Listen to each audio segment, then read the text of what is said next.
When Tucker Carlson interviewed Putin, Donald Trump won. Both interviewer and interviewee took the opportunity to boost Donald Trump and his Make America Great Again, Maga, voter base. Former primetime Fox News host Tucker Carlson, long known as a public cheerleader for Donald Trump, has conducted a wide-ranging 2-hour interview with the Russian President, Vladimir Putin. Carlson, who has consistently argued Russia's case for its invasion of Ukraine, posted his interview on both his own site and on Elon Musk's X, formerly Twitter. There, according to Kremlin mouthpiece Pravda, it chalked up more than 90 million views within hours of being posted. As the pair faced each other in a large, virtually empty Kremlin office, Putin immediately put Carlson on the defensive, demanding, "Are we having a talk show or serious conversation?" He then gave his interlocutor a 25-minute history lesson, a mix of mythical and actual history going back over a millennium, to show both how Ukrainians and Russians were not really separate peoples. He also took pains to assert from the start who was running the interview early on. It was a classic Putin powerplay. After that, it was plain sailing for Putin. The interview was wide-ranging: Ukraine, China, multi-polarity, Putin's opinion of several former U.S. presidents as well as his predecessors Lenin, Stalin, and Yeltsin. Discussing U.S. politics, Putin touched on Elon Musk, Donald Trump, and what he called the warlike mindsets of U.S. foreign policy elites. When it came to the war in Ukraine, predictably the Russia president blamed what he identified as NATO expansionism and threats to his country's security. He recounted how he had offered a hand of friendship to the U.S. "Please don't expand NATO eastward. We are as bourgeois now as you are. We are a market economy, and there is no communist party power. Let's negotiate." But his overtures were spurned by the U.S. elites.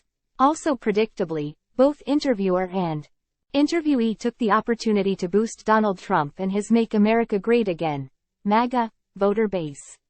Trump has already said he would end U.S. military aid to Ukraine very quickly by withdrawing U.S. aid, something that Putin stressed in the interview. "If you really want to stop fighting, you need to stop supplying weapons. It will be over within a few weeks." But Putin chose not to dwell at length on what a Trump presidency could do for him.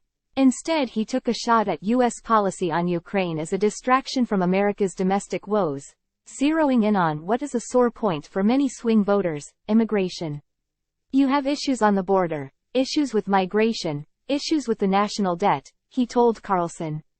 "You have nothing better to do, so you should fight in Ukraine? Wouldn't it be better to negotiate with Russia?"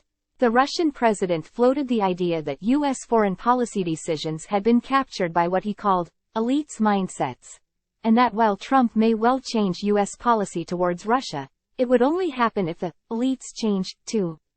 Carlson filled in the gap, echoing another of Trump's key themes: the power of the deep state. "So, twice you've described U.S. presidents making decisions and then being undercut by their agency heads. So, it sounds like you're describing a system that is not run by the people who are elected, in your telling." The controversial interview comes at a time of great turmoil, in the U.S. and internationally.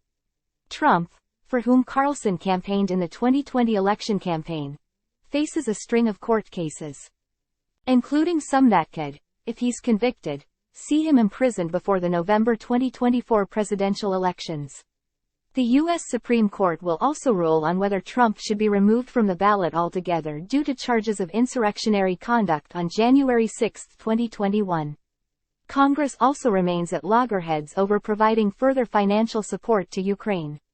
Although he is likely to win the Republican presidential nomination, Trump faces a primary challenge from Nikki Haley, who now represents an important focal point of opposition to Trump the personality rather than to Trumpism the idea. Haley, former governor of South Carolina and Trump's ambassador to the UN, is also a champion of U.S. support for Ukraine's resistance to Russia's military might, as is Joe Biden. Biden, and Trump, as a matter of fact, campaigned on the idea of ending America's forever wars. Yet the U.S. is now embroiled in a series of conflicts in a global arc from Ukraine, through the Middle East, all the way to simmering tensions over Taiwan. All sorts of people are lining up to warn that the danger of another massive global conflict appears to be increasing. There is no shortage of influential Americans on both sides of the political aisle who are saying the same thing. And a survey conducted by the American Psychological Association soon after Russia invaded Ukraine last year found that nearly 7 in 10 Americans feared that we are at the beginning stages of World War III. So while Carlson and Trump are partisan Republicans, their stances on Russia, Putin, and the Ukraine war reflect a broader mood among much of the U.S. public. Some members of Trump's 2017 to 2021 administration wanted to get closer to Russia to counter the rise of China, in a sort of carrots to Russia and sticks towards China approach. There is also a growing bipartisan voice in Washington. This is reflected in the emergence of the Quincy Institute for Responsible Statecraft, a think tank funded by billionaire conservative Charles Koch and billionaire liberal internationalist George Soros, which is championing a retreat from interventionism, or restraint, by the U.S. Carlson's interview with Putin will not change the minds of committed partisans on either side. But for those who for the first time heard an extended argument in the Russian leader's own words, the interview, while long and sometimes rambling, probably humanized Putin. He came over as historically knowledgeable, articulate, serious, and sober, and very determined in the rightness of his cause.